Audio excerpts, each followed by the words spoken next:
بسم اللہ الرحمن الرحیم۔ آج ہم کچھ بہت ہی اہم سوالوں کے جوابات دیں گے۔ بہت سارے لوگ اس بات پر سوال کر رہے ہیں کہ کیا وجہ ہے کہ اچانک بھارتی پنجاب میں آزاد خالستان کی تحریک ایک دفعہ دوبارہ بھڑک اٹھی ہے۔ سکھ بھارت سے آزادی کیوں چاہتے ہیں اور اس تحریک کی حمایت کون کر رہا ہے، کیونکہ بھارت کی جانب سے الزام پاکستان پر لگایا جا رہا ہے۔ یہ بہت ضروری ہے کہ آپ بہت اچھی طرح جانیں کہ یہ سکھ خالستان کی تحریک بھارت میں پیدا کیوں ہوئی۔ کیا یہ پاکستان نے پیدا کی ہے؟ کیا پاکستان ہمیشہ ان کی حمایت کرتا رہا ہے؟ ان کی وجوہات کیا ہے؟ بھارتی فیڈریشن ایک ریاست اتنی بڑی ہے، 1.30 ارب کی آبادی ہے، کہتے ہیں دنیا کی چوتھی پانچویں بڑی معیشت ہے۔ پوری دنیا میں یہ پریزنٹ کیا جاتا ہے کہ دنیا جو ہے پوری عالمی طاقت بننے جا رہا ہے بھارت چند دنوں میں۔ تو سکھ وہاں پر آزادی کیوں چاہتے ہیں؟ سکھ کیوں کہتے ہیں کہ ہم بھارتی فیڈریشن کے ساتھ، یونین کے ساتھ نہیں رہنا چاہیں گے اور ہمیں آزاد خالستان ریاست چاہیے؟ اور کیا یہ سب پاکستان اور ISI کا بنایا ہوا ایک ڈرامہ ہے؟ تھوڑی سی اس کی بیک گراؤنڈ کو جاننا آپ کے لیے ضروری ہے۔ پراپر کانٹیکسٹ کو سمجھیں کہ اس وقت بھارتی پنجاب میں ہو کیا رہا ہے۔ جب پاکستان بنا تھا 1947 میں، تو اس وقت قائد اعظم نے سکھوں کی قیادت سے کہا تھا کہ آپ ہندوؤں کے ساتھ مت رہیے، مسلمانوں کے ساتھ آ جائیں، اور ہم مسلمان ٹالرنٹ ہیں، ہم مسلمان آپ کے مذہب کو قبول کرتے ہیں، ہمارے دین میں رواداری ہے، ہمارے ہاں اقلیتوں کے حقوق کی حفاظت کی ضمانت ہے، آپ پاکستان کے ساتھ مل جائیں۔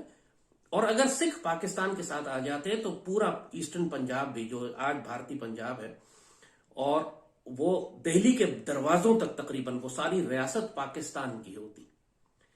لیکن اس وقت سکھوں نے قائد اعظم کی بات قبول نہیں کی۔ وہ کانگریس کی باتوں میں آ گئے، نہرو اور گاندھی کی باتوں میں آ گئے، اور وہ بھارت کے ساتھ مل گئے جا کر۔ بھارت نے ان کو یہ گارنٹی کرائی تھی کہ بھارت کا کانسٹیٹیوشن سیکولر ہوگا، یہاں پر کوئی ایک مذہب دوسرے پر حاوی نہیں ہوگا، یہاں پر ہندو ڈومیننس پاپولیشن کے لحاظ سے تو ہے، لیکن حقوق کے لحاظ سے سکھ ہندوؤں کے برابر ہوں گے۔ یہ گارنٹی دی گئی سکھوں کو، اور ظاہر ہے اسی گارنٹی کے تحت سکھ پھر بھارت کے ساتھ ملے تھے جا کے، کیونکہ ان کو یہ کہہ دیا گیا تھا کہ مسلمانوں کے ساتھ تمہاری پرانی دشمنی ہے اور مسلمان تمہیں کبھی بھی آزادانہ اور برابری کے حقوق نہیں دیں گے۔ سکھ بھارت سے مل گئے جا کے، اور پھر ظاہر ہے جب وہ لڑائیاں ہوئی ہجرت کے درمیان میں، تو اس میں سکھوں نے ہندوؤں کا ساتھ دیا، کیونکہ ساری دہلی سے ٹرین چلتی تھی، وہ لاہور تک آتی تھی، ساری وہ بھارتی پنجاب میں سے گزر کر آتی تھی۔ اور یہ بدنصیبی ہے، تاریخ کا ایک دردناک اور تکلیف دہ پہلو ہے کہ لاکھوں مسلمان سکھوں کے ہاتھوں قتل ہوتے ہوئے، ٹرینیں بھری ہوئی لاشوں سے پھر وہ لاہور پہنچتی تھی۔ بہت خونریزی ہوئی، سکھوں کا اس میں کردار تھا، اس میں کوئی شبہ نہیں، مگر بہت جلد سکھوں کو اندازہ ہو گیا کہ ہندوؤں نے ان کے ساتھ دھوکہ کیا ہے۔ کچھ عرصے کے بعد بھارت کا کانسٹیٹیوشن بنایا گیا، اور بھارتی کانسٹیٹیوشن میں سکھوں کو ہندوؤں کی ایک ذات ڈکلیئر کر دیا گیا۔ یہ کہا کہ یہ ہندوؤں کی ہی ایک ذات ہے، کاسٹ ہے ہندوؤں کی۔ حالانکہ سکھ نہ مسلمان ہے نہ ہندو ہے، وہ ایک الگ مذہب ہے۔ اب سکھوں کو تکلیف ہونا شروع ہوئی، اب ان کو اندازہ ہوا کہ ان کے ساتھ دھوکہ کیا جا رہا ہے۔ شروع میں تو 20-25 سال اسی دھوکے میں گزار دیے انہوں نے، تقریباً 70s تک جب بات پہنچی، اس وقت تک سکھوں کو اندازہ ہو چکا تھا کہ اب ہم کو ہمارے حقوق اس بھارت کی یونین میں، فیڈریشن میں نہیں ملیں گے۔ جتنے بھی بھارت کے فاؤنڈنگ فادرز تھے، آپ چاہے نہرو کو لے لیں، گاندھی کو لے لیں، آپ جتنے بھی سارے ان کے آئیڈیالوگز تھے، ہندو آئیڈیالوگ، چاہے کانگریس کے ہوں یا RSS کے ہوں، وہ سب سکھوں کو ایک ذلیل اور گھٹیا قوم سمجھتے تھے۔ وہ سب کے سب یہ تہیا کیے بیٹھے تھے، انہوں نے باقاعدہ بیانات اس کے اوپر دیے ہیں، ان کے پورے پوائنٹ آف ویوز اس کے اوپر ہیں۔ ان کا اسٹرانگ اوپینین ہے کہ ہم جب بھارت کے اندر ایک ہندو راشٹر بنائیں گے، ایک ہندو حکومت اور ہندو ریاست بنائیں گے، تو اس میں مسلمانوں کی کوئی گنجائش نہیں ہے اور اس میں سکھوں کی کوئی گنجائش نہیں ہے۔ لوگ عام طور پہ یہ سمجھتے ہیں کہ ہندو راشٹر کا مطلب ہے کہ وہ صرف مسلمانوں کو ختم کر دیں گے، 20-25 کروڑ مسلمان جو بھارت میں، ایسا نہیں ہے۔ وہاں پہ وہ ہندوؤں کے علاوہ سب کو ختم کر دیں گے۔ اس میں 2 کروڑ کے قریب سکھ ہیں، اس کے اندر لاکھوں کروڑوں عیسائی ہیں، اس میں دوسرے ادر کاسٹ ہیں، ایون ہندوؤں کی دوسری کاسٹ ایسی ہیں کہ جو ان کے براہمن کانسیپٹ کے اندر، جو ہندو راشٹر کا کانسیپٹ ہے، اس میں فٹ نہیں ہوتی۔ سکھوں کے بارے میں تھوڑی سی بات آپ کو ہم بتائیں۔ بھارت کی 130 ارب یعنی 1 ارب 30 کروڑ کے قریب 130 کروڑ کی پاپولیشن ہے، اس میں سکھوں کی جو پرسنٹیج ہے آبادی کی وہ تقریباً 2 کروڑ کے قریب ہے، 2 کروڑ سے تھوڑا کم. یعنی یہ آبادی کے لحاظ سے اگر آپ دیکھیں تو 1.7%، 1.8% بنتے ہیں پوری انڈین پاپولیشن کے. لیکن بھارتی مسلح افواج میں، آرم فورسز میں، آرمی میں جو ان کا تناسب ہے وہ 20 سے 25% ہے. یعنی جسٹ لک ایٹ دس، ایک ایسا گروہ، ایک ایسی جماعت جس کی پاپولیشن 2% سے بھی کم ہے، لیکن 20% سے 25% کے درمیان اس کی ریپرزنٹیشن ہے بھارتی مسلح افواج میں.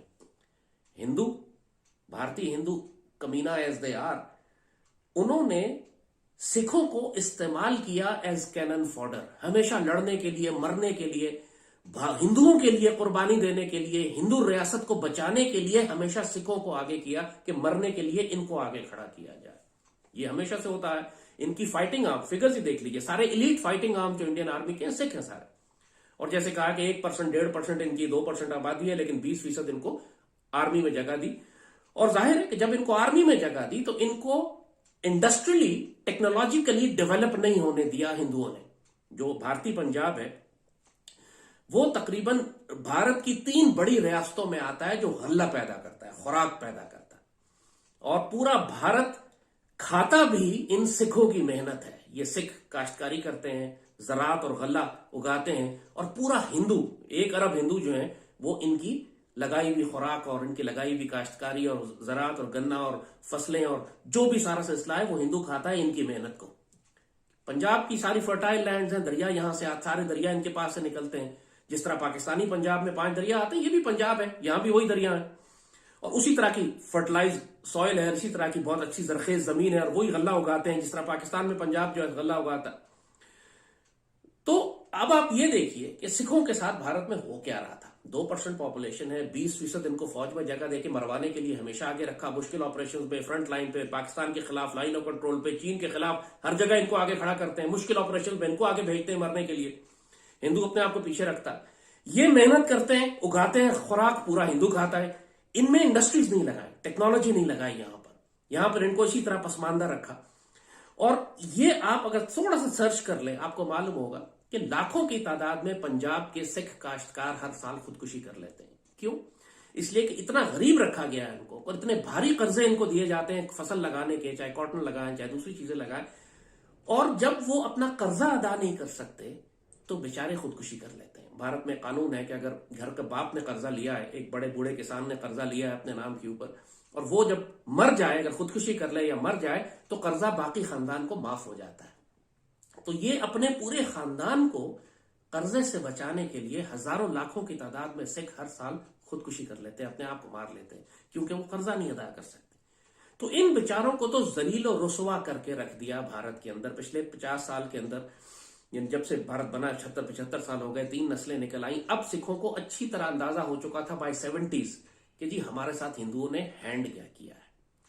تو پہلی مسلح بغاوت ان کی وہ لیٹ 70s ارلی 80s میں پنجاب میں شروع ہوئی، کہ جب وہ گولڈن ٹیمپل کے اوپر، جس کی وجہ سے پوری بھارتی آرمی، اندرا گاندھی کی حکومت تھی، اس نے پوری بھارتی آرمی کو حکم دیا کہ حملہ کرو گولڈن ٹیمپل پہ، جہاں بھنڈروالا ان کا ایک بڑا مجاہد، ان کا ایک بڑا فائٹر تھا، فریڈم فائٹر تھا، جو خالصتان کے لیے کوشش کر رہا تھا، وہ اپنے ساتھیوں کے ساتھ. اور ان مزے بات اس میں وہ ساتھی بھی شامل تھے، وہ انڈین آرمی کے جنرلز بھی شامل تھے جو کچھ عرصہ پہلے انڈین آرمی کے ساتھ مل کر مشرقی پاکستان کو توڑ چکے تھے. یعنی اندازہ کریں کہ وہ انڈین آرمی کے جنرل جو مشرقی پاکستان توڑ چکے ہیں انڈین آرمی کے ساتھ مل کر، وہ اب بغاوت کر کے بھنڈروالا کے ساتھ شامل ہو چکے تھے، اور وہ گولڈن ٹیمپل کے اندر تھے، اور وہی ساری سکھ مزاحمت کو آرگنائز کر رہے تھے انڈین آرمی کے خلاف. یعنی انڈین آرمی کے جنرل انڈین آرمی کے خلاف لڑ رہے تھے اب سکھوں کی طرف سے خالصتان بنانے کے لیے. سو یہ ایک بہت بڑا ایک ایونٹ تھا، ایک ٹیکٹونک ایونٹ جسے کہتے ہیں. پوری بھارت کی تاریخ ہل کے رہ گئی اس سے، کہ جب گولڈن ٹیمپل پہ انڈین آرمی نے حملہ کیا، ہزاروں کی تعداد میں سکھوں کو قتل کیا. اور خاص طور پہ ان کی جو سب سے متبرک جگہ تھی گولڈن ٹیمپل، اس میں انڈین آرمی ٹینک لے کر، کتے لے کر، سب لے کے گھس گئے، اور لاکھوں سکھوں کو رسوا بھی کیا، ہزاروں کو قتل کیا، لاکھوں کو گرفتار کیا. پھر اس کے نتیجے میں جب پورے بھارت میں فسادات شروع ہوئے، اس میں ہزاروں لاکھوں سکھ مارے. ایک قتل عام ہوا سکھوں کا پورے بھارت کے اندر، اور سکھ آج تک 1984 کے جینوسائیڈ کو بھولے نہیں ہیں. नतीजा ये हुआ कि हजारों लाखों की तादाद में सिखों ने भारत छोड़ना शुरू कर दिया। वो जाके यूरोप और अमेरिका बसना शुरू हो गए, कनाडा चले गए, ऑस्ट्रेलिया चले गए, और वहां जाके उन्होंने खालिस्तान की तहरीक को दोबारा ऑर्गेनाइज करना शुरू किया। 2 नस्लें उसमें गुजर चुकी 70s के 80s के बाद से, और वो जनरेशन जो बाहर गई थी उन्होंने वहां जाके बहुत मुनज्जम तरीके पे पूरी दुनिया, जाहिर है वो जख्म लेकर गए थे, तकलीफ लेकर गए थे, इन्होंने वो जेनोसाइड देखा था जो उनके साथ हुआ था, वो सब लेके मुल्क से बाहर गए, अपनी नस्लें वहां बड़ी की, वहां उन्होंने पैसा कमाया, कारोबार किया, सेटल हुए, दुनिया में बड़े साहिब इख्तियार बन गए, वो बड़े बड़े बिजनेसमैन बने बाहर जाके। अब उनके पास फाइनेंशियल रिसोर्सेज भी थे, अब उनके पास कॉन्टैक्ट्स भी थे, वो दुनिया की तमाम हुकूमतों के साथ, खासतौर पर कनाडा में जस्टिन ट्रूडो जो है वो तो बहुत हेविली इन्वॉल्व है खालिस्तान मूवमेंट के साथ, इंडियन गवर्नमेंट ने बड़े एतराज भी उस पर किए। तो बाहर जो सिख गए वो 15-20 साल 30 साल उनको लगे अपने आप को ऑर्गेनाइज करने में। उससे पहले गोल्डन टेम्पल के बाद सिखों ने इंतकामन इंदिरा गांधी को कत्ल किया। इंदिरा गांधी सिखों के हाथ, उसके बॉडीगार्ड्स थे उसके, जिसने उसको कत्ल किया सिर्फ ये इंतकाम लेने के लिए कि जो उन्होंने गोल्डन टेम्पल पर इंदिरा गांधी ने हमला करवाया था। और फिर उन चुन चुन के इन तमाम हिंदू आर्मी ऑफिसर्स को कत्ल किया, आर्मी चीफ भी था उसमें और बहुत सारे थे कि जो गोल्डन टेम्पल ऑपरेशंस में शामिल थे। तो वो उसके बाद भी फिर इंदिरा गांधी के कत्ल होने के बाद सिखों का एक और कत्लेआम हुआ, उसमें भी हजारों लाखों मारे गए। तो बहुत ज्यादा खुरेजी हुई हिंदू और सिखों के दरमियान। इंडियन मीडिया पावरफुल है, गवर्नमेंट उनकी स्ट्रांग है, सिख कमजोर थे उस वक्त, दबा लिए गए, तो ये बातें बहुत ज्यादा बाहर नहीं निकली। लेकिन सिखों के दिल तो जख्मी थे, वो तो तारीख जानते थे, उनको तो मालूम था कि हिंदुओं ने इनके साथ क्या सलूक किया। तो आजकल की जो जनरेशन है पाकिस्तान में, उसने 80s का दौर नहीं देखा हुआ। 80s और 90s का दौर था कि जब हर रोज मशरकी पंजाब में, इंडियन पंजाब के अंदर भारतीय फौज और खालिस्तान के फ्रीडम फाइटर्स के दरमियान तसादुम होता था। बहुत खौफनाक जंग थी। जिस तरह ब्रिटिश आर्मी आयरलैंड में ऑपरेशंस कर रही थी, इसी तरह इंडियन आर्मी पंजाब में, ईस्ट पंजाब में ऑपरेशंस कर रही थी। और उन ऑपरेशन में भी फिर सिखों की उनको मारना, उनको कत्ल करना, उनके ऊपर उनको उठा के गायब करना, और बड़े कत्लेआम हुआ। और जैसे कहा कि बहुत सख्त खुरेजी हुई, और ये तकरीबन 15 साल चली, 95-96 तक सिख मजामत करते रहे। उसके बाद इनकी मजामत जरा दम तोड़ गई और इंडिया ने यह समझा कि जैसे उसने मशरकी पंजाब पर पूरा कब्जा कर लिया। लेकिन जैसे कहा कि एक पूरी जनरेशन सिखों की जो थी, हजारों लाखों सिख मुल्क से बाहर चले गए थे और उन्होंने वहां जाके खालिस्तान की तहरीक शुरू की थी। तो वो खालिस्तान की तहरीक आहिस्ता आहिस्ता जड़ पकड़ती पकड़ती अब इतनी पुख्ता हो चली थी कि वो बाकायदा मुनज़्ज़म तौर पर दोबारा से एक मुसल्लह तहरीक मशरकी पंजाब में शुरू कर सके। उससे पहले एक बात और भी बतानी जरूरी है कि जिस तरह भारत पाकिस्तान का पानी रोक रहा है, इसी तरह ये भारतीय पंजाब का पानी भी चोरी कर रहा है।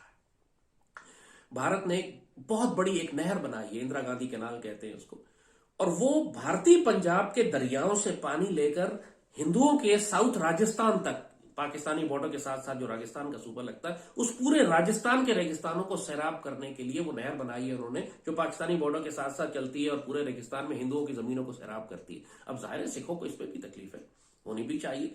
जिस तरह पाकिस्तान का पानी हिंदू चोरी कर रहा है, इस तरह सिखों का पानी भी हिंदू चोरी कर रहा है। और भारतीय पंजाब में हजारों लाखों किसान जहां पानी ना होने की वजह से खुदकुशियां कर रहे हैं, इनकी फसलें खराब हो रही हैं, वो खुदकुशी पे मजबूर हैं, और वहां दूसरी जानिब आप सारा पानी चोरी करके कश्मीर के दरियाओं का, पंजाब के दरियाओं का ले जाके राजस्थान के हिंदुओं को देना शुरू कर दें तो जाहिर है गुस्सा तो होगा फिर। और जो किसान भारतीय पंजाब में पिछले दिनों उन्होंने कानून ऐसे बना दिए कि किसानों की जमीनों पर भी कब्जा करना शुरू कर दिया। मल्टीनेशनल्स खासतौर पर ये जो कनेक्टेड हैं, अडानी ग्रुप वाली है, टाटा ग्रुप वाली, ये जो मोदी के साथ और आरएसएस के साथ जिनका बहुत जबरदस्त एक थिक नेटवर्क है, तो ये सारे आकर उन सिखों की जमीनों पर भी कब्जा करना शुरू, कॉर्पोरेट फार्मिंग के नाम पे हजारों लाखों एकड़ जमीनें इनकी कब्जा करके अडानी और दूसरों को देना शुरू कर दिया। उस पर भी सिख फार्मर्स ने बहुत प्रोटेस्ट किया। पिछले दिनों आपने देखा था कि फार्मर्स प्रोटेस्ट बड़े स्ट्रांग हो रहे थे, और जो किसान बूढ़े प्रोटेस्ट कर रहे थे उन्हीं के बच्चे थे जो फ्रंट लाइन पर पाकिस्तान के खिलाफ बॉर्डर्स पे लगे हुए थे। यानी एक जानिब आप सिखों को पाकिस्तान के खिलाफ लड़वा के मरवा रहे हैं, दूसरी जानिब आपने उन्हीं सिखों के, उनके बापों को, दादाओं को, चचाओं को, तायाओं को, उनके मामुओं को जो पंजाब में काश्तकारी करते हैं, उनकी जमीनों पर भी आप कब्जे कर रहे हो, उनका पानी भी चोरी कर रहे हो, उनको खुदकुशी पे भी मजबूर कर रहे हो, और फिर उन्हें कत्ल भी कर रहे हो। अब जब ये सब कुछ हो रहा है पिछले 20, 30, 40 साल से, तो आप मुझे बताएं दुनिया में कौन सा सिख है जो भारत के साथ रहना चाहेगा? पाकिस्तानी मीडिया और गवर्नमेंट तो इनको प्रोजेक्ट करती नहीं, लेकिन इंडिया के अंदर तो ये बहुत सीरियस फॉल्ट लाइन है।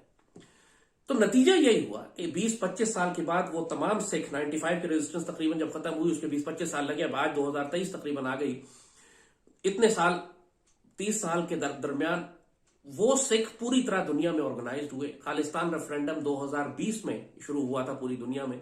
दुनिया के हर मुल्क में जो सिख थे उन्होंने कहा कि पहले तो हम अपना एक कंसेंसस बिल्ड करेंगे कि क्या हमें खालिस्तान चाहिए। सबने कहा 100% हमें खालिस्तान चाहिए। लाखों सिखों ने, तकरीबन मेरे ख्याल 1 करोड़ के करीब सिख हैं जो भारत से बाहर है, उन्होंने कंसेंसस किया, वोट दिया इस बात को कि हमने खालिस्तान रेफरेंडम के जरिए पूरी तरह से डिमांड करनी है अब इंटरनेशनली कि हमको खालिस्तान की रियासत चाहिए, हमें राइट ऑफ सेल्फ डिटर्मिनेशन चाहिए, हमको फ्रीडम चाहिए भारत से, और इसके लिए अगर हमें मुसल्लह मज़ाहमत करनी पड़े तो हम करेंगे।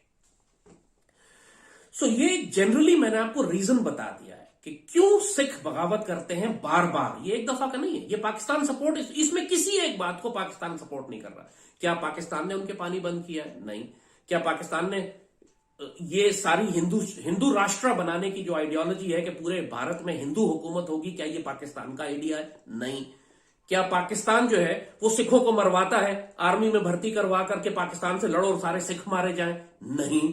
क्या पाकिस्तान ने उनके सारे किसानों को कर्जा दिया है, कर्जा वो अदा नहीं कर सकते तो वो खुदकुशी कर लेते हैं? नहीं।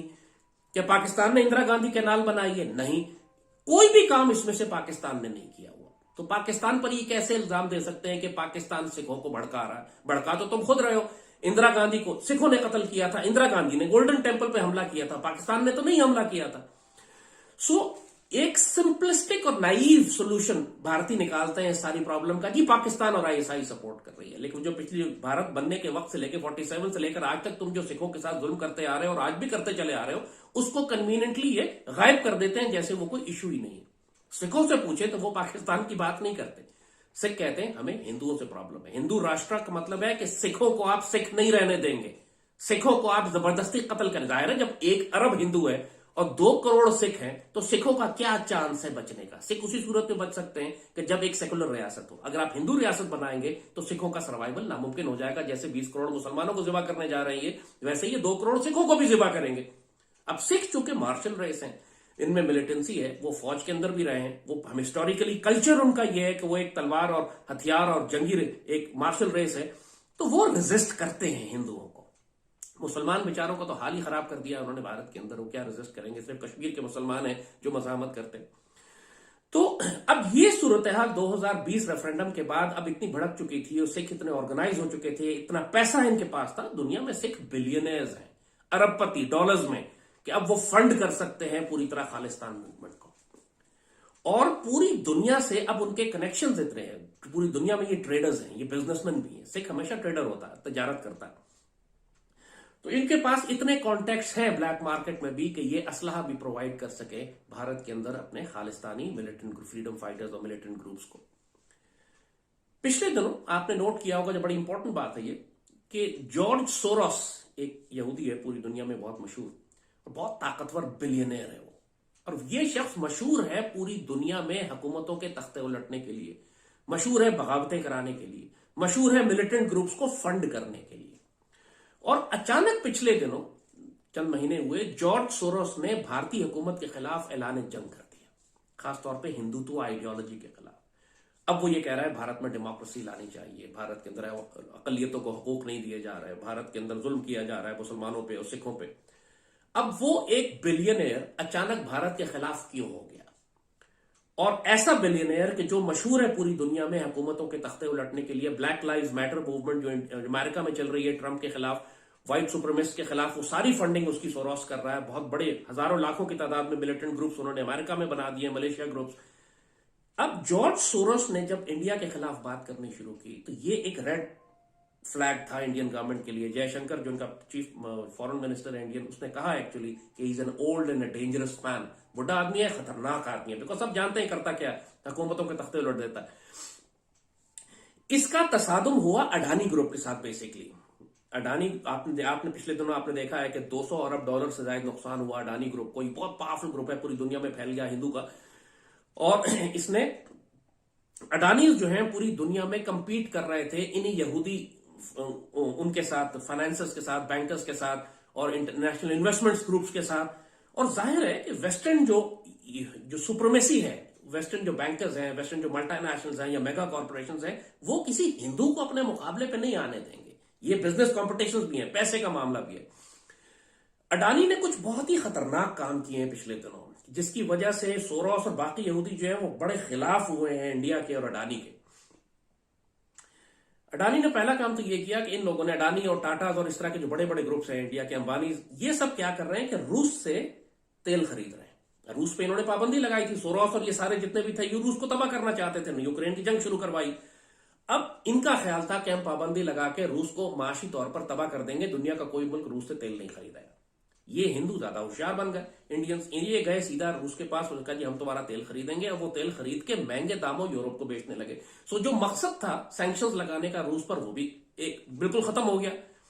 मगर जो ज्यादा खतरनाक काम इंडिया ने किया, ये बात दुनिया में बिल्कुल नहीं मालूम किसी को और किसी मीडिया में नहीं आती, को यहां पर इंडियन गवर्नमेंट ने ज्यादा होशियार बनने की कोशिश की।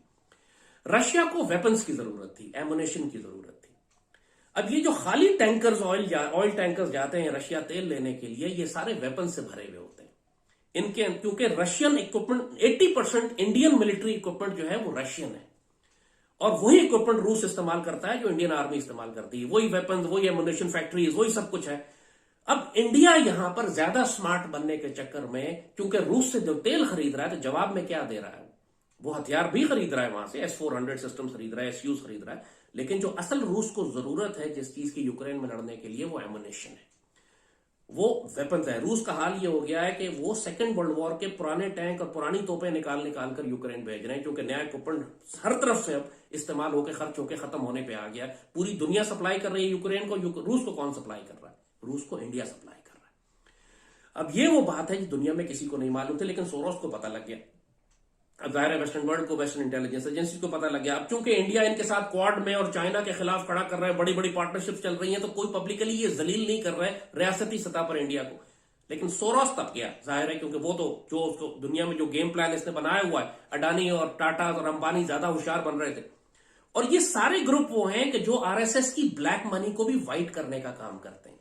पूरे, आपने देखा है मोदी ने एक लफ्ज नहीं बोला अडानी के ऊपर, जबकि $200 अरब डूब गए। पूरे इंडिया में क्राइसिस मचा हुआ है, पूरी दुनिया में क्राइसिस है, दुनिया के बड़े बड़े इन्वेस्टमेंट बैंक्स और इन्वेस्टर्स तबाह हो गए अडानी की वजह से, लेकिन मोदी ने एक लफ्ज नहीं बोला, क्योंकि आरएसएस के सारे गुंडे जो इस वक्त इंडिया पे हुकूमत कर रहे हैं, उनके खरबों अरबों डॉलर का black fund Adani white money में कन्वर्ट करता है, मनी लॉन्ड्रिंग करके। जाहिर अब ये बहुत ही गंदा काम चल रहा है, जैसे कहा ना कि ये, अब इसमें इसका सोरोस के साथ जो तसादुम हुआ, तो खालिस्तान मूवमेंट और जॉर्ज सोरोस का नेक्सस बना, और सोरोस ने खालिस्तान मूवमेंट को फंड करना शुरू किया। बिलियंस ऑफ डॉलर्स फंडिंग की गई खालिस्तान मूवमेंट को, और की जाएगी अगले चंद सालों में। और ये नेक्सस बना, आरएसएस के खिलाफ उसने फिर स्टेटमेंट देने शुरू किए। इतनी हद तक वो खुल के बात की कि इंडियन गवर्नमेंट परेशान हो गई। जैसे कहा कि जयशंकर को बयान देना पड़ा कि Soros is a dangerous man. वो खुद परेशान है कि अचानक ये सोरोस हमारे खिलाफ क्यों आ गया। डजंट मेक सेंस कि दुनिया कितना बड़ा यहूदी पूरी इंडियन गवर्नमेंट को गिराने के लिए क्यों काम करेगा। अब ये वो ऐसा एक्सेस है जिसको पाकिस्तान में कोई भी नहीं देख रहा, मगर ये बड़ा इंपॉर्टेंट एलिमेंट है कि सोरोस की क्यों लड़ाई हो गई इंडिया के साथ। और सोरोस जब लड़ता है ना, खाली जबानी बयान नहीं देता, वो फंड करता है मिलिटेंट ग्रुप्स को, फ्रीडम मूवमेंट्स को, टेररिस्ट ग्रुप्स को, इंसर्जेंसीज को। और अब वो इस काबिल हैं कि वो पूरी दुनिया से असलहा भी खरीद कर, आपको एक हॉलीवुड की एक पुरानी फिल्म थी द लॉर्ड्स ऑफ वॉर, मेरा ख्याल है निकोलस केज उसके अंदर था, जिसमें दिखाया है कि वो बहुत बड़ा यहूदी बिजनेसमैन होता है जो पूरी दुनिया से असला खरीद के उन जगहों पे पहुंचाता है जहां पर जंगें हो रही होती हैं, अफ्रीका से लेकर मिडिल ईस्ट से लेकर साउथ एशिया, जहां जहां जंगें हो रही हैं वो पूरी दुनिया से असला खरीदता है, बहरी जहाजों में रखता है। ब्लैक मार्केट सारी दिखाई है असलहे की, और बिल्कुल रियल स्टोरी है वो। पूरी दुनिया में असलहे की ब्लैक मार्केट ऐसे ही चलती है। बड़े बड़े गन डीलर्स हैं, बड़े बड़े वेपन स्मगलर्स हैं, पूरी हुकूमतों के, जिस तरह प्राइवेट मिलिट्री कॉन्ट्रैक्टर्स होते हैं, इसी तरह प्राइवेट मिलिट्री सप्लायर्स भी होते हैं जो पूरी दुनिया में असलाह सप्लाई करते हैं। आप जहां कहें, जो कहें, डिलीवर करेंगे। यूक्रेन की जंग के अंदर अरबों खरबों डॉलर का असलाह जो है वो डिलीवर किया गया, और जो गुम गया बगैर अकाउंटेबिलिटी के, वो गुमा नहीं है, वो प्राइवेट मिलिट्री कॉन्ट्रैक्टर्स वहां से निकाल कर ले गए पूरी दुनिया में, और वो वहां पे पूरी दुनिया में तकसीम हो रहा है और बिक रहा है।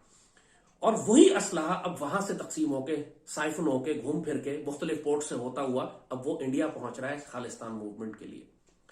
इंडिया पाकिस्तान पर इल्जाम लगा रहा है कि जी पाकिस्तान खालिस्तान मूवमेंट को असलाह दे रहा है। पाकिस्तान के पास तो अपना खाने पीने का हमारा मसला पड़ा हुआ है, इकोनॉमी डिफॉल्ट करने के करीब पहुंची हुई है, मुसीबत हमें पड़ी हुई है, ہمارے پاس اتنے ریسورسز کہاں سے آئے کہ ہم ایک خالستان موومنٹ کو فنڈ کریں گے اور اس کو ویپن سپلائی کریں گے، اور ویپنز کیسے دیں گے؟ انڈیا نے ایک الزام پاکستان پہ لگایا کہ جی پاکستان جو ہے وہ ڈرونز کے ذریعے اسلحہ پہنچا رہا ہے خالستان موومنٹ کو۔ اس سے زیادہ کوئی پاگل ہو سکتا ہے؟ مطلب بالکل ہی کریک پاٹ قسم کے، پاکستان کے پاس اتنی ٹیکنالوجی آ گئی ہے کہ ہم بڑے بڑے ڈرونز کے ذریعے اسلحہ جو ہے وہ انڈیا پہنچا رہے ہیں، مطلب پاگل ہے۔ یس، وہاں 2-4 ڈرونز پکڑے گئے ہیں، 2-4 ڈرونز گرے ہیں، لیکن وہ سارے ڈرگ سمگلرز ہیں۔ پاکستان میں ڈرگ سمگلرز یوز کرتے ہیں یہ 2 کلو 4 کلو 5 کلو چھوٹی موٹی، مطلب وہ چھوٹے ڈرونز، مطلب مشکل سے جیسے کا 2-4 کلو میکسیمم اٹھا سکتے ہیں۔ مگر یہ کہ ایک پورا اسلحے کی سپلائی لائن کھولنا کہ جو جا کے خالستان موومنٹ کو بلڈ کرے اور اس کے بعد انڈیا کے خلاف بغاوت ہو وہاں پہ اور بھارت کے ساتھ وہ آزادی حاصل کر لیں، یہ پاکستان کی کیپیسٹی ہی نہیں ہے، نہ ہم کر سکتے ہیں نہ کر رہے ہیں۔ پاکستان کی جو پیسو سیکیورٹی ڈاکٹرائن ہے اس میں ہم صرف پاکستان کی سرحدوں کے اندر دفاع کرتے ہیں، ہم باہر نکل کر نہیں مارتے۔ یہ اب ہوا ہے صرف تھوڑا سا، ابھی چند ماہ پہلے 2-4 مہینے پہلے کہ ہم نے افغانستان میں اندر جا کے ٹی ٹی پی کو مارنا شروع کیا ہے، مگر انڈیا کے خلاف یا کشمیر کی سپورٹ کرنا وہ بھی ہم نے نہیں شروع کیا۔ مطلب فرینکلی کیپیسٹی نہیں ہے ابھی ہماری۔ مگر خالستان موومنٹ جو اچانک ایکٹیویٹ ہوئی ہے وہ پاکستان کی وجہ سے نہیں ہوئی، وہ جارج سوروس کی وجہ سے ہوئی ہے، وہ یوکرین کی جنگ کی وجہ سے ہوئی ہے، وہ خالستان ڈائسپورا کی وجہ سے ہوئی ہے جو خالستان 2020 کا ریفرنڈم کرانے کے بعد اب وہ ایگریسولی اپنی فریڈم موومنٹ کو سپورٹ کرنے کے لیے آ گئے۔ جہاں تک پاکستان کا تعلق ہے ہمیں سپورٹ کرنا چاہیے، yes I would strongly suggest that. جس طرح انڈیا ٹی ٹی پی کو اور بی ایل اے کو سپورٹ کر رہا ہے اور سندھ لبریشن آرمی کو کر رہا ہے اور پاکستان کی سیاسی جماعتوں میں اس نے غدار خریدے ہوئے ہیں، لیکن ابھی پاکستان نہیں کر رہا، ابھی ہمارے پاس کیپیسٹی نہیں۔ مطلب یہ تو ہم پہ ایسا الزام آپ لگا رہے ہیں کہ اگر ہم مطلب تسلیم ہی کر لیں تو ہم خوش ہو جائیں اس بات پہ کہ اچھا ہم میں اتنی کیپیسٹی ہے کہ ہم ڈرونز کے ذریعے ہزاروں لاکھوں رائفلیں اور اسلحہ اور ایمونیشن جو ہے وہ انڈیا پہنچا دیں۔ ایک خالستان والے سے میری بات ہو رہی تھی، وہ اگین آئی وڈ ناٹ سے خالستان والا، ایک سکھڑا تھا جو ایک سکھ تھا جو خالستانی موومنٹ کو سپورٹ کرتا، بٹ ہی نیو۔ اس نے کہا، بڑی انٹرسٹنگ بات بتائی، اس نے کہا کہ ہمارے پاس جو سپلائیز آ رہی ہیں وہ انڈین پورٹ سے آ رہی ہیں، ان کے بندرگاہوں سے آ رہی ہیں۔ پوری دنیا سے جو ہزاروں لاکھوں کنٹینرز انڈیا میں آتے ہیں اس میں 2-4-5 کنٹینر جو ہیں مختلف کمپنیز، مختلف ناموں سے، مختلف بزنس مین جن کے تعلقات ہوتے ہیں، اور ظاہر انڈیا میں بھی اتنی کرپشن ہے جتنی دنیا میں کہیں ہے، وہ کنٹینر کلیئرنس کے لیے کوئی چیک نہیں کرتا، پیسے دیتے ہیں اور وہ نکل جاتے ہیں، اور اس کے اندر ویپنز آ رہے ہیں خالستان موومنٹ کے لیے۔ اب ظاہر ہے وہ پاکستان نہیں دے رہا، وہ یوکرین سے خریدے جا رہے ہیں، بلیک مارکیٹ سے آ رہے ہیں، جارج سوروس فنڈنگ کر رہا ہے، خالستان انٹرنیشنل فنڈنگ کر رہی ہے ان کی۔ اب ظاہر ہے سکھ اب تگڑے ہیں، طاقتور ہیں، وہ بلینئرز ہیں، ان کو پاکستان کی ضرورت ہی نہیں ہے، وہ اپنا خود مینج کر سکتے ہیں۔ ان کو صرف پاکستان سے یہ رسپیکٹ ہے کہ کرتارپور ہمارے پاس ہے، وہ عزت سے پیار سے آتے ہیں، اپنے مقدس مقامات میں حاضری دیتے ہیں، چلے جاتے ہیں۔ پاکستان ایک فریڈم موومنٹ کو فنڈ کرنے کی کیپیسٹی میں ہی نہیں ہے اس وقت، لہٰذا یہ بکواس ہی بند کر دیں انڈینز کے الزام فضول میں پاکستان پہ ڈالنا۔ آپ جارج سوروس سے بات کریں، آپ خالستان انٹرنیشنل سے بات کریں، آپ وہ اپنی حرکتیں جو آپ ناپاک کر رہے ہیں، دھوکہ دے رہے ہیں پوری دنیا کو کہ چائنا کے نام پر اسلحہ لے رہے ہیں، کوڈ میں جا رہے ہیں، G20 کی لیڈرشپ کر رہے ہیں، اور اندر کھاتے آپ رشیا کو ویپن سپلائی کر رہے ہیں۔ ذرا اس پر غور کریں کہ آپ ایسی حرکتیں کیوں کر رہے ہیں، اور آپ سمجھیں کہ جب آپ ایسی حرکتیں کریں گے تو ویسٹ آپ کو چھوڑ دے گا۔ وہ ڈپلومیٹکلی کچھ نہ کہیں آپ کو، چونکہ آپ کے انٹرسٹ انوالو ہیں ان کے ساتھ چائنا کے خلاف اور کوڈ میں، لیکن ان کی انٹیلیجنس ایجنسیز پھر آپ کو سزا دیں گی۔ فری لنچ نہیں ہوتا کہیں پہ۔ جب آپ رشیا کو سپورٹ کریں گے تو انٹرنیشنل ایجنسیز آپ کو سزا دینے کے لیے آپ کے ملک میں بغاوتیں برپا کروائیں گی، سوروس جیسے لوگ۔ So what is happening right now is کہ اب انڈیا کو سمجھ نہیں لگ رہی کہ ہمارے ساتھ ہوا کیا ہے۔ اچانک بیٹھے بٹھائے خالستان کی تحریک بھڑک اٹھی ہے ایسٹرن پنجاب میں۔ ابھی تک تو وہ ملیٹنٹ نہیں ہوئی ہے، ابھی تک وہ صرف شارٹ گنز اور ہنٹنگ رائفلز اور اپنی تلواریں نکال کر گھوم رہے ہیں، مگر ان کی تعداد بڑھتی جا رہی ہے۔ انہوں نے پولیس اسٹیشن پہ پچھلے دنوں قبضہ کیا تھا، ظاہر ہے کہ وہ اپنی پریزنس کو بڑھانا شروع کریں گے، آہستہ آہستہ ایکسرٹ کریں گے اپنے آپ کو، اور پھر انڈین پنجاب میں انڈین گورنمنٹ جو ہے وہ آرمی بھیجے گی، پہلے پولیس اور پہلا ملٹری بھیجیں گے، پھر آرمی بھیجیں گے۔ اور جب آرمی بھیجیں گے ان کا یہ خیال ہے انڈینز کا کہ ہم ان کو کرش کر کے رکھ دیں گے، اور سکھوں میں ہے ہی کیا، تھوڑے سے سکھ ہیں، جو نیریٹو یہ بلڈ کرتے ہیں کہ سارے سکھ تو انڈیا کے ساتھ ہیں، یہ تو خالستانی تو تھوڑے سے ہیں، امرت پال تو ایک لڑکا جو ISI نے بھیجا ہوا، پاگل۔ They don't realize 50 60 70 سال کا بیگیج جو سکھوں کے خلاف تم نے بلڈ کیا ہوا وہ اب لاوا پھٹنے والا ہے، اس کا پاکستان اور ISI سے کوئی تعلق نہیں ہے۔ اور اس وقت پھر آپ کو نظر آئے گا کہ سکھوں کے پاس ویپنز کون کون سے ہیں۔ ابھی مجھے اندازہ نہیں ہے، لیکن اگر یوکرین سے ویپنز آ رہے ہیں تو آئی ایم شیور اس میں پھر AK-47 بھی ہوں گی، اس میں راکٹ پروپیلڈ گرینیڈز بھی ہوں گے، اس کے اندر لینڈ مائنز بھی ہوں گی، اور ہو سکتا ہے سرفیس ٹو ایئر میسائلز بھی ہوں۔ یہ تو پتہ لگے گا آنے والے وقتوں میں کہ خالستانی سکھ کون سے ویپنز یوز کرتے ہیں، لیکن ایک بات بالکل طے ہے कि जिस चीज से सही मानों में इंडियन गवर्नमेंट और हिंदू राष्ट्र वाले या आरएसएस वाले जायनिस्ट खौफजदा हैं कि वो इंडियन आर्मी में अगर बगावत हो गई तो 1984 में जब गोल्डन टेम्पल पे इन्होंने हमला किया था तो हर रोज इंडियन आर्मी की कोई ना कोई यूनिट बगावत कर रही थी। हजारों सिख सोल्जर्स और ऑफिसर्स ने रिवोल्ट किया, हिंदू ऑफिसर्स को कत्ल किया, असलहा और गाड़ियां लेकर वो पहुंचे फौरन गोल्डन टेम्पल की जानिब, रस्ते में लड़ाइयां हुई, पूरे इंडिया में सिविल वॉर शुरू हो गई थी। बड़ी मुश्किल से इंदिरा गांधी की गवर्नमेंट ने उसको कंटेन किया था। लेकिन अब जो सिख तपे हुए हैं, जैसे कहा कि इतने सारे फैक्टर्स जमा हो गए हैं कि इनकी एग्रीकल्चर तबाह की गई, इनका पानी चोरी किया जा रहा है, इनके बड़े बुजुर्ग सारे खुदकुशी करते जा रहे हैं, इनको जलील किया जा रहा है, इन हिंदू राष्ट्र के नाम के ऊपर सिखों की आइडेंटिटी खत्म की जा रही है, इंडियन कॉन्स्टिट्यूशन अब तो कह रहे हैं सेकुलर तो छोड़ो अब तो हिंदू राष्ट्र बनेगा। ये सब चीजें अब सिखों को ऐसे पॉइंट पे भड़का कर ले आई हैं कि अब सिवाय जंग के इनके पास और कोई रास्ता नहीं है। और ये अल्लाह की तरफ से, यानी पाकिस्तान ने कुछ भी नहीं किया इसके अंदर।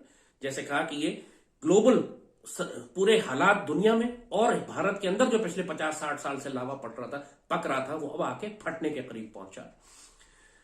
तो ये थोड़ा बैकग्राउंड था खालिस्तान मूवमेंट का। इसमें आप पाकिस्तान को इल्जाम देना चाहें दे दें, हम क्रेडिट ले लेंगे, हमें उससे क्या फर्क पड़, लेकिन हमने किया कुछ भी नहीं है, अभी तक तो कुछ नहीं किया। आगे जाके अगर हम कंट्रीब्यूट करें तो अच्छी बात है, जिस तरह हमें कश्मीरी मुजाहिदीन की और खालिस्तान की मदद करनी चाहिए। 80s में हमने थोड़ा बहुत मदद की थी, इनकी जनजिया का दौर था, अभी तो हमने नहीं शुरू की।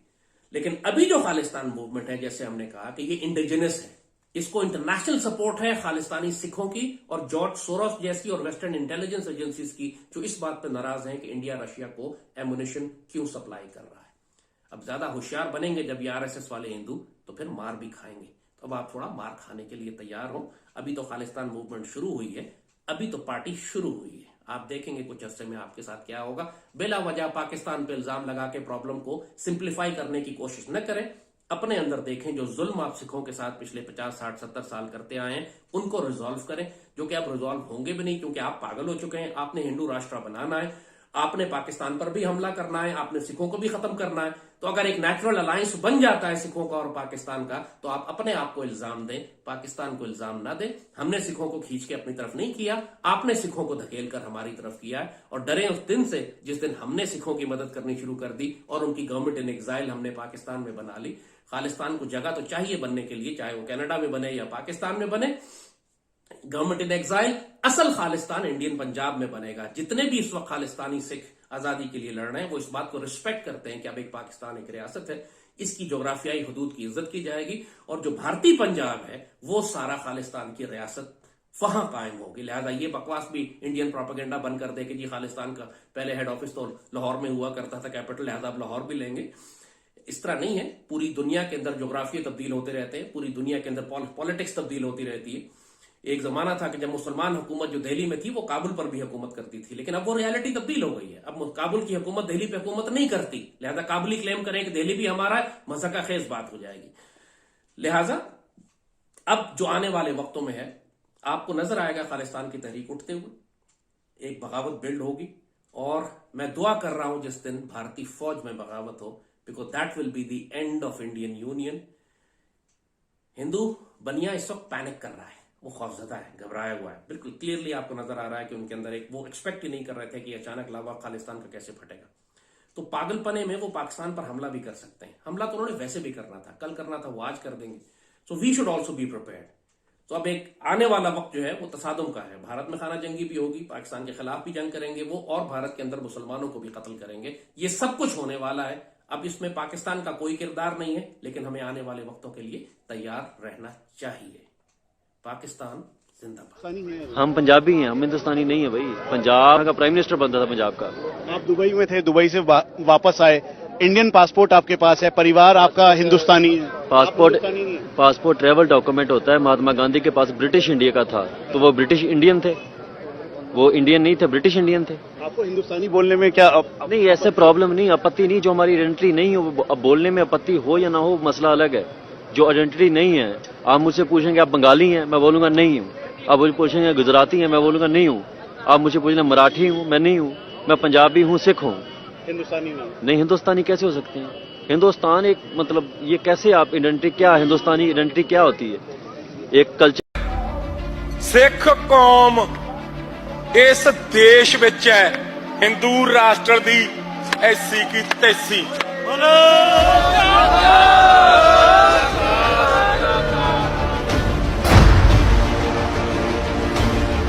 ਐਵੇਂ ਯਾਰ ਗੱਲਾਂ ਨਹੀਂ, ਕੋਈ ਬਾਤਾਂ ਨਹੀਂ, ਐਵੇਂ ਦੇਸ਼ 'ਚ ਦੰਗੇ ਭੜਕਾਉਣਾ ਚਾਹੁੰਦੇ ਨੇ, ਸਿੱਖਾਂ ਨੂੰ ਬਦਨਾਮ ਕਰਨਾ ਚਾਹੁੰਦੇ ਨੇ। होता है आइडेंटिटी का, एक पहरावा होता है, खान पीन होता है।